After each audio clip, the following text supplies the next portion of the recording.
they tell the Igbos, take your investment home, go home, leave Lagos, but the Chinese are coming. Who actually is your countrymen and women? Who actually, because on the strength of this, I can raise a flag that I'm a Biafran.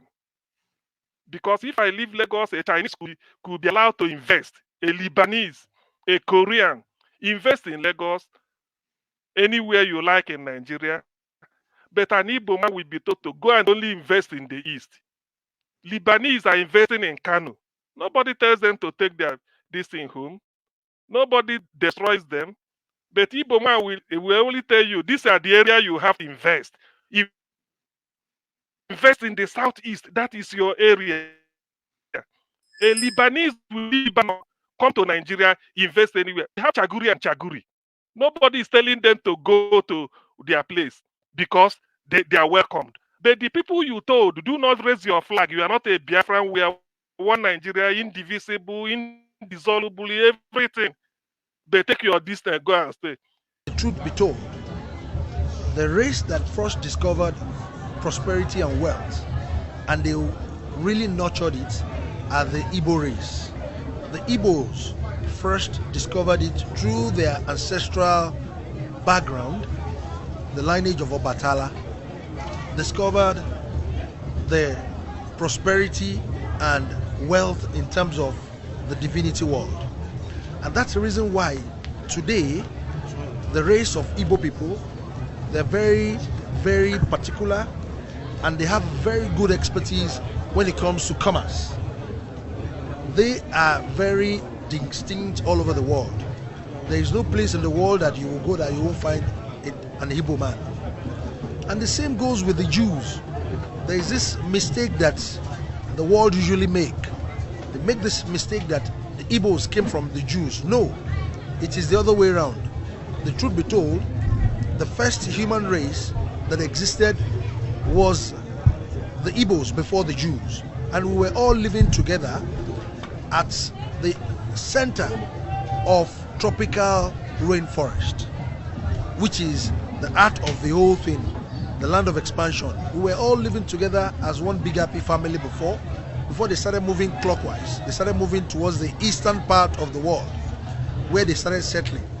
So the race of the Jews and the Igbos are very similar, but the Igbos are way older than the Jews. They are both commercially driven. They are both enterprise in nature. They are both driven by wealth, because that is their ancestral belief.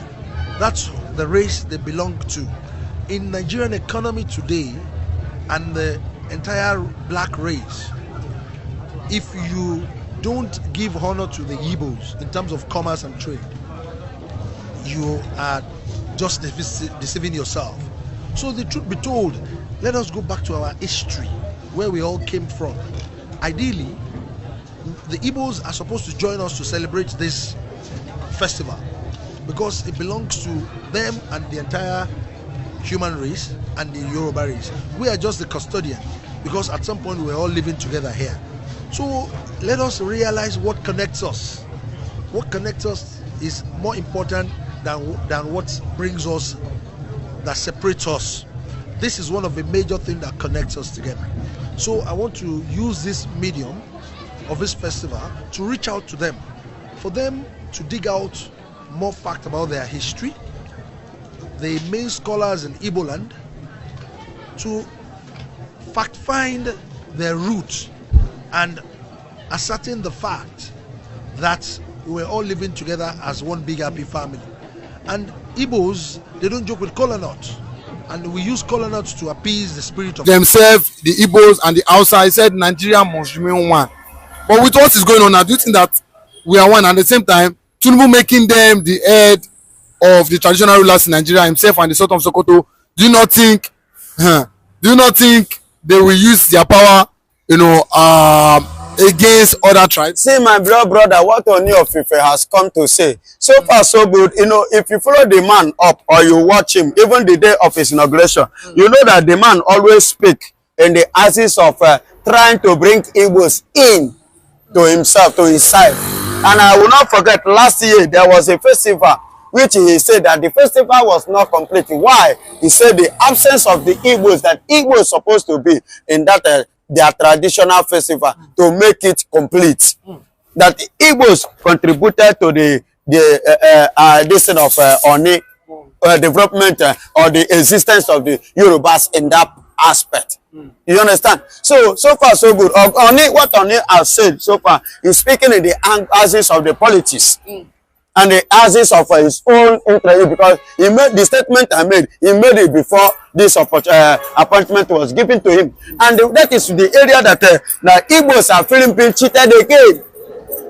How can you appoint Ooni of Ife and Sultan of Sokoto to come and be the leader of all traditional leaders, including the Igbos to be under them, without the concept of the Igbo traditional rulers? How possible is it? Is Sultan of Sokoto older than Obi of Onitsha?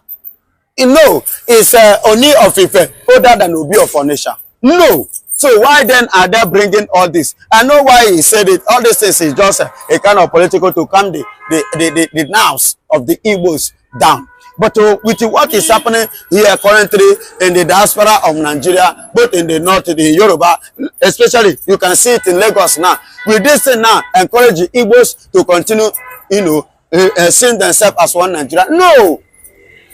This mentality and this attitude and this tribal actions that is coming from Lagos state government and Lagos and the Yorubas is tearing the nation apart already, because in making the Igbos to know and to realize and to agree with what Mazen Namdekano have been saying, with what IPOB people have been saying, which I have been saying too, that we are not welcome. This tribalism of a thing is paving way for Biafra to go. We are not one, and we can never be one. And let me tell you, the government of Nigeria should throw that thing into gutter. That their bill, they should throw it into gutter, because it's not going to work.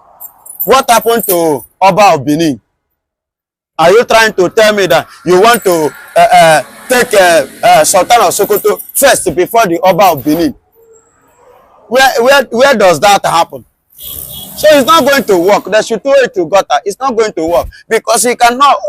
As I am, what is it called? Ooni of Ife can never come to my father's land and tell me if I be chief. Tell me what to do. So you agree with Asari Dokubo saying Ooni of Ife and Sultan of Sokoto cannot control? Can never control. Let him control his northern yes. Let them control Yoruba caliphate and northern caliphate. So not in that side. And Tinubu trying to impose people debunk it. Even the middle belt, they themselves disagree. It will not work. It will not work, Baba. It will not work. That can never work. How can it work? On what purpose? Without the concept of the traditional rulers, you just pick one person. Where is it done?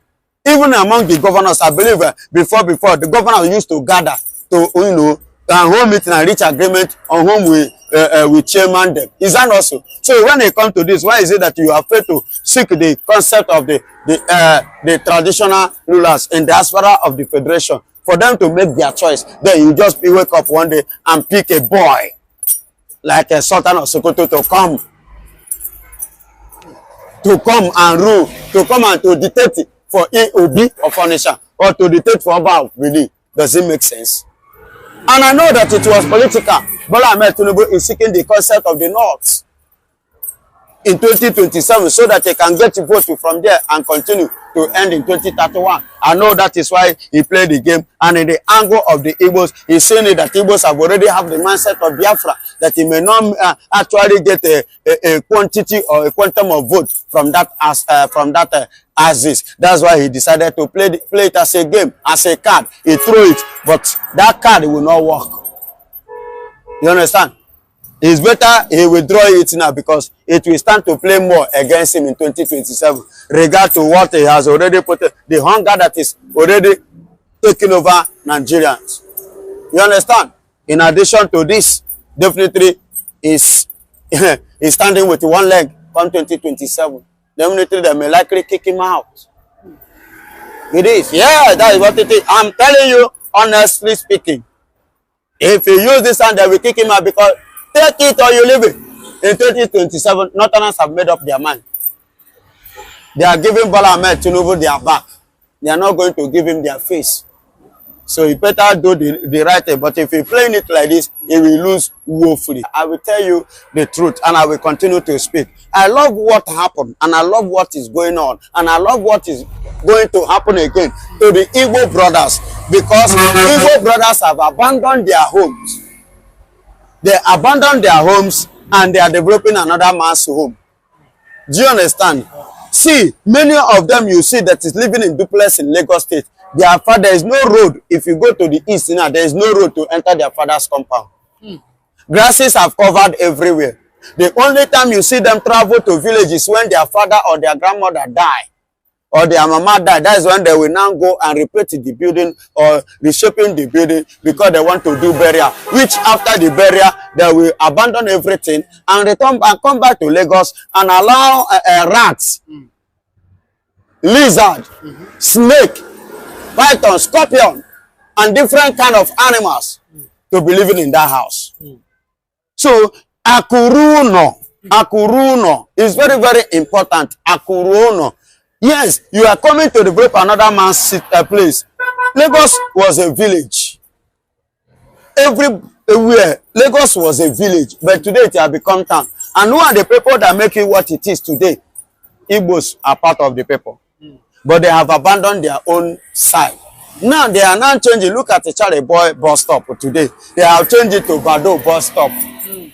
Because of what happened in 2023 election, the way Obi conquered, even in the polling unit of Jagaba, Obi won election. That thing alone, that mentality. You see the tribalism mentality that is in our mindset and in our blood. You see it, and they are there calling me and you one Nigeria. What makes us to be one? Is there anything oneness here? If Charlie Boy, because he's an Igbo man, the bus stop changed. If go to Egute Meta now, you will see many streets that they name after Igbo people. They are changing it now. In fact, they are publishing it on paper, changing it now to Yoruba name, trying to tell you that Igbos, you are not welcome. Like tribalism. And whereby tribalism is playing like this, then what makes us to be one? Where is that one Nigeria? That is to tell you that one Nigeria is a capital scam. Then you say one Nigeria, an Igbo man cannot rule as a president, an Igbo man cannot rule Lagos State as a governor, and Igbo man cannot rule Kaduna as a governor. Neither can the Northerner rule Anambra State as a governor, or a Northerner ruling Lagos State as a governor, or Yoruba man ruling in the North as a governor. And you say we are one Nigeria. Take a look at America. Nigeria know they copy good things. Now so bad thing then they like to copy. Take a look at America. Do you know that Donald Trump was never an American citizen? Donald Trump is from Germany. Go and do your findings. Yes, the current president of America today is from Germany. He's a German man, not American. But today, if you have something to put on the table for the development of America, irrespective of where you come from, you are welcome. Look at the former president of America in person of Barack Obama. Where did Obama come from? Africa, Kenya to be precise. But he was allowed to rule America for 8 years.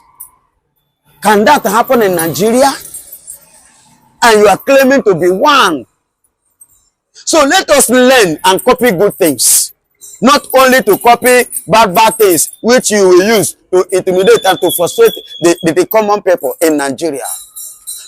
Fashola traveled to London. The only thing he copied was a task and flour.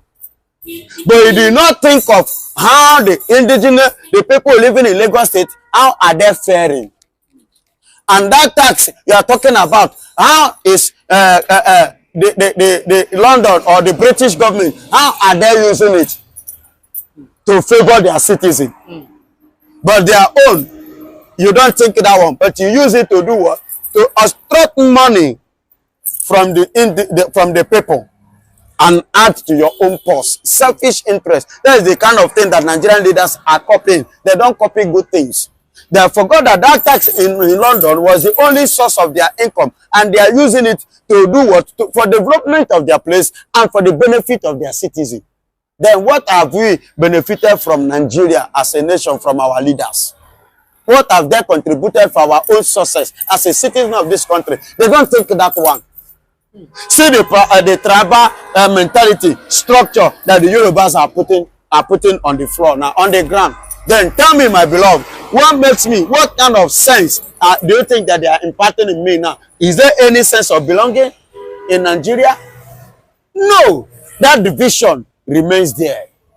So definitely, I'm not trying as a Biafra man or IPOB trying to divide Nigeria, but I'm trying to exit based on the fact that the marginalization and the tribalistic mentality that Nigeria is giving to us as Igbo people, as Biafrans. You see why we want to go away from Nigeria. Do you get it now? You see it? That means we are not one per se. You can see that. And some people will tell you, Igbos doesn't sell property. How can I sell my property when I'm not hungry? Or the property that the Yorubas sold to the Igbo people, like that property that is in the other place at Ogba. I heard that Igbo man that bought it. Is it not that property belongs to somebody, a Yoruba person? Why should you put it in for sale? You put it for sale. Person whosoever that have the money paid you and you collect the money and say, so why are you not angry that the Igbos are buying your property? Are you not the one that put it for sale? If you don't want Igbos to be buying your property, stop putting your property for sale. In my own place, I don't put my property, especially my heritage land. I don't put it, it's not for sale. Do you understand? Because there are some of them I inherited from my father, which my father inherited from his own father, and my own his own father inherited from his. You understand? Kind of. So it's not sellable. It's not sellable. It's not sellable. It's not sellable in Igbo land. We respect it. It's not sellable. So the one that are you getting? But when they come to the West here, you see Yorubas, once their papa, when their papa is alive, instead of them to go and find a meaningful thing to do to help themselves, they will wait and betray the next thing, whoa, setting blow, looking for trouble. By the time their father died, and they could not be able to maintain the house, the next thing they declare, they put it for sale and collect money. And after collecting the money and squandering the money finish, they will come back and begin to regret why they just sell the house. And they cannot go back and collect it again. Is it the fault of the man that buy it? It is your own fault. Then you expect Igbos to be living the same life with you. No, we are not nurtured that way. We are nurtured differently. You understand? And the way the Bible said that we should train up a child the way it should be. When it's old, it will not depart from it. The way we are being nurtured is the way we are living. And that is how we are keeping our things and managing our things. So it is not the fault of the Igbos if they are not selling their property. And moreover, as it is now, I have a land to sell. If you can afford it, that should be the big question. And let me tell you, that one that I told you that was just sold, are you telling me that Yoruba man did not come to price it? Yoruba man price it, but he did not have the money that the Yoruba brother want to put it. You understand? That is why it was not sold to a fellow Yoruba man, but it was sold to Igbo man who has the money that the Yoruba man put it. And they collect the money. So who is to blame here? The Yoruba should blame themselves. It's not the fault of the Igbos. All the Igbos in Alaba, all the Igbos in Udumota, all the Igbos in Lagos, and just pack your load and leave Lagos. I remain Prophet God Odeko. As Swanju, I'm just sending message across the country. If una play game against this movement, then let me tell you, I remain Prophet Godwin. If no Aswanju, there's no president. There will not be president. People will not be. So you better know what you are doing. I remain Prophet Godwin. It's only Aswanju that can be a president of Nigeria that will transform this country. I remain Prophet Godwin. All the Igbo, pack your load and leave Lagos. All the pastors who talk against Aswanju. Where he comes from. So why should my right be taken as Dabaya Makri and be given to the Sultan of Sokoto or the Ooni of Ife? On what basis? I don't know them. It is Nigeria that brought us together, and we all know the age of our stool. So part of what is not said, go home, take your investment home, and we're one country. But Chinese, we bring their own. Nobody will tell them to take it to Chinese. So you now ask yourself, who actually hold the same path with you? Is it the Chinese or the person you are sending to the east? You know, sometimes that's why I said what is not said. Iwanyanwu, as chairman of our Ndi President General, he addressed a press conference, and I agree from beginning to the end. In summary, he said sort of a committee or an office, oh dear, to handle. Oh Jesus Christ, why is this thing? So he said the Ndi has called on those with claims that your buildings were demolished. Come forward, present your document. They will look into it. I mean, Ohanes Ndibo, they've got all the resources: architects, engineers, town planners, administrators, lawyers, senior advocates. They will look into it in detail. Those that has a genuine claim, so Ohanese will support them. In other words, they bring the resources of Ohanese Ndibo worldwide to back them, because justice must be done. But those that for one thing or the other they are found wanting, they will also look into their case with the intention to do something. The good thing, one of the things people will also recognize, particularly for those who say that it's not only in the house belonging to Igbos that were demolished. I agree, because I've been in a platform in which a lady phone, he said Urobe was also crying. He said their own or his uncle's own was also part of it. So to them, despite the agony Igbo are going through now, Ohanese Igbo want to open a fund for those that are affected. They will do something. That is the way Igbo man does his own thing. We don't desert people in their period of agony. Talk of what happened in Sudan, and Igbo man Allen Onyema brought his aeroplane free of charge in South Africa, in India, everywhere. They do all this free of charge. So they are saying, Ohanes Zendi, but that's where I'm going. He said anybody, they will set up a fund, not just for Ndibo, whoever his own is affected should come forward, because they have a funding for them. I know some people may be surprised, but that is the way it is done. But let me